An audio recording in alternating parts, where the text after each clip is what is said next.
बहुत समय पहले एक छोटे से गांव में एक दयालु आदमी मनोज, उसकी समझदार पत्नी मीना और उनका चुलबुला बेटा रोहित रहते थे। मनोज गांव में बढ़ाई का काम करता था और उसकी बनाई चीजें पूरे गांव में मशहूर थीं। मीना एक कुशल गृहिणी थी जो हर किसी की मदद करने को तैयार रहती थी। रोहित एक उत्साही और जिज्ञासु लड़का था जो हमेशा नई चीजें सीखने और खोजने के लिए उत्सुक रहता था। एक दिन मनोज को एक बड़े सेठ से एक बड़ा काम मिला। सेठ ने कहा, मनोज, मुझे फार्म हाउस के लिए एक बहुत ही सुंदर लकड़ी का बैट बनवाना है। मैं इसके लिए तुम्हें अच्छी कीमत दूंगा।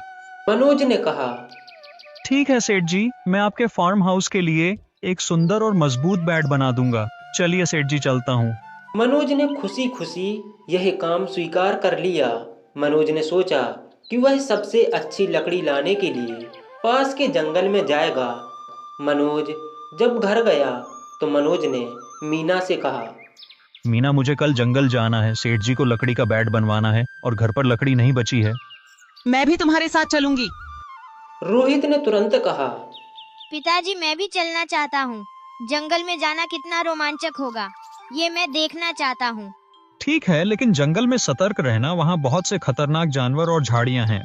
अगली सुबह तीनों जंगल की ओर निकल पड़े।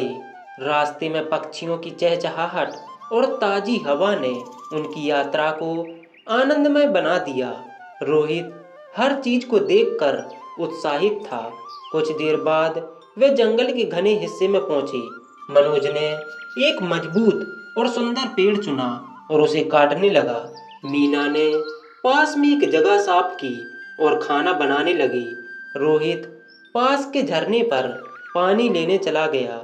जब रोहित झरने के पास पहुंचा तो उसे एक चमचमाता हुआ सोने का सिक्का दिखाई दिया। वह सिक्का उठाकर दौड़ते हुए अपने माता पिता के पास पहुंचा और बोला, देखो मम्मी पापा, मुझे यह सिक्का मिला है। मनोज और मीना सिक्के को देखकर चौंक गई। मीना ने कहा, ये सिक्का यहाँ कैसे आया? क्या ये किसी और का हो सकता है? हो सकता है, हमें यह सिक्का वहीं छोड़ देना चाहिए। किसी और की चीज रखना ठीक नहीं है। लेकिन रोहित सिक्के को लेकर बहुत उत्साहित था। उसने कहा, पिताजी, यह सिक्का हमने पाया है, यह हमारा है। मीना ने समझाया, बेटा, जो चीज हमारी नहीं है उसे अपने पास रखना गलत है। हमें इसे वापस छोड़ देना चाहिए या इसके मालिक को ढूंढने की कोशिश करनी चाहिए। रोहित कुछ सोचने लगा। वह जानता था कि उसके माता पिता हमेशा सही कहते हैं, लेकिन इस बार उसे यह समझना कठिन लग रहा था। तभी पास के पेड़ों के पीछे से एक बूढ़ी औरत बाहर आई। उसकी चमकीली आंखें उसे बहुत खास बनाती थीं। उसने कहा, बेटा, क्या तुमने यह सिक्का पाया? रोहित ने कहा, हाँ, यह मुझे झरने के पास मिला। बूढ़ी औरत बोली, तुमने सही किया कि अपने माता पिता को ये दिखाया। अब सोचो, यदि यह सिक्का तुम्हारा नहीं है तो इसे रखना ठीक होगा क्या? रोहित ने कहा, नहीं, यह गलत होगा। बूढ़ी औरत बोली, बहुत अच्छा।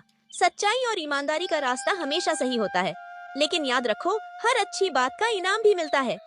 बूढ़ी औरत ने अपनी छड़ी से जमीन पर कुछ खींचा और अचानक उनके सामने एक छोटा सा खजाना प्रकट हो गया। उसमें सोने चांदी के सिक्के और कीमती रत्न भरे थे। उसने कहा, यह खजाना तुम्हारे लिए है। यह ईमानदारी और सच्चाई की शक्ति का इनाम है। मनोज, मीना और रोहित चौंक गए। मनोज ने कहा, लेकिन हम इसे कैसे स्वीकार कर सकते हैं? बूढ़ी औरत ने कहा, यह तुम्हारे लिए ही है। इसे अच्छे कामों में उपयोग करो। इतना कहकर वह औरत गायब हो गई।